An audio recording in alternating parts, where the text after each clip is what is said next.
ஆண்டவராகிய இயேசு கிறிஸ்துவின் ஈடு இணையற்ற அன்பு நாமத்தினாலே உங்கள் அனைவருக்கும் ஆழ்வார்குறிச்சி மாரநாத சபையில் இருந்து சண்டே ஷார்ட் மெசேஜுக்கு அன்புடன் வரவேற்கிறேன். தேவன் உங்களோடு கூட பேசுவாராக. காலை மன்னா நேயர்களுக்காக சுருக்கமாக பதிவு செய்கிறேன். தேவன் உங்களோடு கூட பேசுவாராக. அப்போஸ்தலனாகிய பவுல் பிலோமோனுக்கு எழுதின 1ஆம் அதிகாரம் 10-12 வசனங்களை வாசிப்போம் என்று சொன்னால், என்னவென்றால், கட்டப்பட்டிருக்கையில் நான் பெற்ற என் மகனாகிய உனேசிமுக்காக உம்மை மன்றாடுகிறேன். முன்னே அவன் உமக்கு புரோஜனம் இல்லாதவன், இப்பொழுதோ உமக்கும் எனக்கும் புரோஜனம் உள்ளவன். அவனை நான் உம்மிடத்துக்கு அனுப்புகிறேன். என் உள்ளம் போல் இருக்கிற அவனை நீர் ஏற்றுக்கொள்ளும்.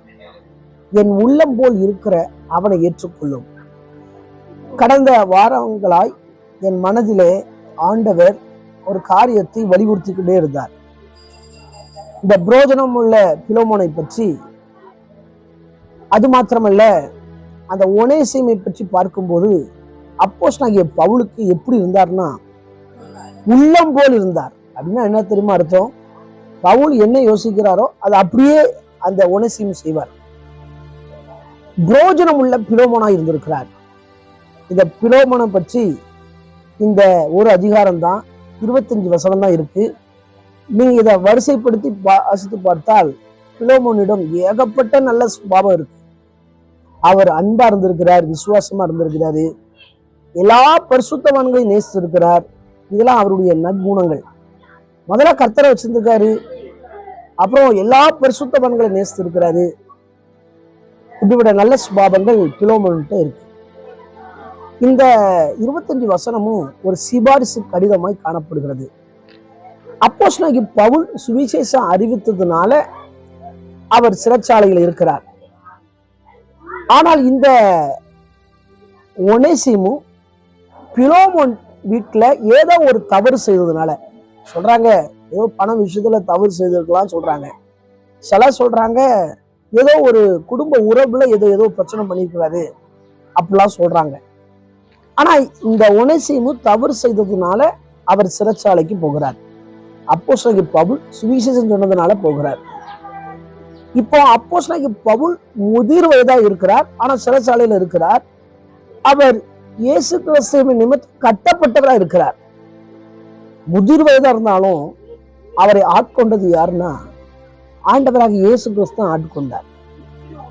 இப்ப அங்க வச்சுதான் அவர் சுவிசேஷம் சொல்றாரு ஒனேசிமுக்கு. அப்போ ஒனேசிம் சொல்கிறார், இந்த மாதிரி பிலோமோன்ட்ட தான் நான் இருந்தேன். பிலோமோன் யாருன்னா அவர் பெரிய ஐஸ்வர்யவான், பெரிய செல்வந்தர். அங்கதான் ஒரு பிரச்சனையாகி அவர் சிறைச்சாலைக்கு வந்திருக்கிறார். சிறைச்சாலை வந்த இடத்துல அப்போஸ்தலனாகிய பவுலுடைய சுவிசேஷத்தை கேட்டு அவர் ரட்சிக்கப்பட்டு, அப்போஸ்தலனாகிய பவுல் சிறைச்சாலையில் இருக்கும்போது அவருக்கு அங்க பணிவிடை செய்கிறார். இந்த பணிவிடை எப்படிப்பட்ட பணிவிடை தெரியுமா? அப்போஸ்தலனாகிய பவுலுக்கு என்ன நினைச்சாரோ அதை அப்படியே செய்வார். இப்போ அப்போஸ்தலனாகிய பவுல் இவரை சொல்றாரு, நான் பெற்ற உனேசிமு அப்படிங்கிறார். அப்படின்னா அவர் தான் ஆவிக்குரிய காரியங்களை சொல்லி ரட்சிப்பு நடத்திருக்கிறாரு. இப்போ அந்த சிறைச்சாலையை விட்டு ஒனேசிமு வெளியே போகிறார். அப்போ அப்போஸ்தலனாகிய பவுல் தனக்கு வைத்துக்கிடாம இவர் யாரால பாதிக்கப்பட்டு சிறைச்சாலைக்கு வந்தாரோ அதே இடத்துல ஒரு சிபாரிசு கடிதம் கொடுத்து பிலோமோன்ட்ட அனுப்புறாரு. அப்பதான் சொல்றாரு, என் உள்ளம் போல் இருக்கிற அவனை ஏற்றுக்கொள்ளும். முன்னால உமக்கு புரோஜனம் இல்லாதவன், ஆகவேதான் தவறு செய்து சிறைச்சாலைக்கு வந்தான். ஆனா இப்போ எனக்கும் உமக்கும் புரோஜனம் உள்ளவன் சொல்லி சொல்றாரு. அவன்கிட்ட ஏதாவது கடன் பெற்றது உண்டானால் அதை என் கணக்குல வச்சுக் கொள்ளுங்க, நான் உங்களுக்கு வரும்போது தாரேன். இப்படின்னா அப்போஸ்தலனாகிய பவுல் சொல்றாரு. அப்போஸ்தலனாகிய பவுல்கிட்ட ஒரு தகப்பனுடைய இருதயம் இருந்துச்சு, பணத்தை கூட பார்க்கல. அப்போஸ்தலனாகிய பவுலிடம் ஒரு தகப்பனுடைய இருதயம் இருக்கிறது. இந்த பிலோமோன்ட்ட சொல்றாரு, இந்த ஒனேசிமை நீர் ஏற்றுக்கொள்ளும் அப்படிங்கிறார். இப்போ பிலோமோன் அவரை ஏற்றுக்கொள்கிறார். அதாவது இவர் செஞ்ச குற்றத்தை மன்னிக்கிறாரு. முன்னதான் புரோஜனம் இல்லாதவன், ஆனா இப்ப புரோஜனம் உள்ளவன் தான். ஏன்னா சுவிசேஷத்தினால அவர் ரட்சிக்கப்பட்டுட்டார். அப்போஸ்தலனாகிய பவுல் தனக்கு சாதகமா வைக்காம எங்க தவறு செய்து வந்தாரோ அதே இடத்துக்கு அனுப்புறாரு. எவ்வளவு நல்ல கேரக்டர் பாருங்க. இன்னைக்கெல்லாம் சிலர் இப்படி நல்ல காரியங்களை சொல்லி கொடுக்குற கிடையாது. ஆனா அப்போஸ்தலன் நல்ல ஒரு போதகர். அந்த ஒனேசிமுக்காக அப்போஸ்தலனாகிய பவுல் மன்றாடி அவனை ஏற்றுக்கொள்ளுங்க அப்படிங்கிறார். இன்னைக்கும் ஆண்டவராக இயேசு கிறிஸ்து நாம் செய்த பாவத்துக்காக அவர் பிதாவினிடத்தில் மன்றாடி நமக்காக வேண்டுதல் செய்கிறார். ஒருவேளை இதை கவனித்துக் கொண்டிருக்கிற உங்க வாழ்க்கையில மன்னிக்க முடியாத பாவங்கள் இருக்கும் என்று சொன்னால் மன்னித்தாக வேண்டும்.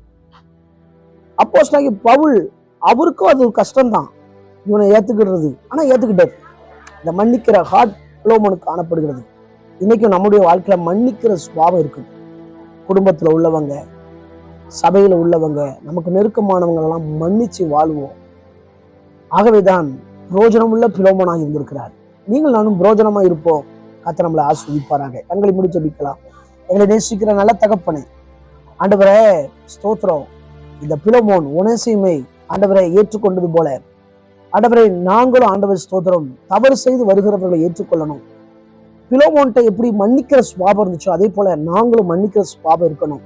எப்படி அப்போஸ்தலனாகிய பவுல் சொன்ன வார்த்தைக்கு அப்படி கீழ்ப்படிஞ்சாரோ எங்களுக்கு மேல உள்ளவங்க சொல்ற வார்த்தையை அவங்க கீழ்ப்படியணும். கர்த்தர் அப்படி செய்ய போற கிருபைக்கு நன்றி ஆண்டவரே. ஏராளமான பேர் ஆண்டவரே தூரமா நிக்கிறாங்கப்பா. இந்த ஒனேசிமை போல கொஞ்ச காலம் தூரமா இருக்கிறாங்கப்பா. ஆனால் இயேசுவை அறிந்து கொண்டு மறுபடி வர கிருபை பாராட்டுங்க. தேவ கிருபை எங்களோடு இருந்து ஆளுகை செய்யும். இயேசு மூலம் நல்ல பிதாவே, ஆமாம். அனுச்சிதமானால் மீண்டும் நாளை காலை புதிய காலை நான் செய்தி வழியை சந்திக்கிறோம். அதுவரை தேவ கிருபை தாங்குவதாக. ஆமென்.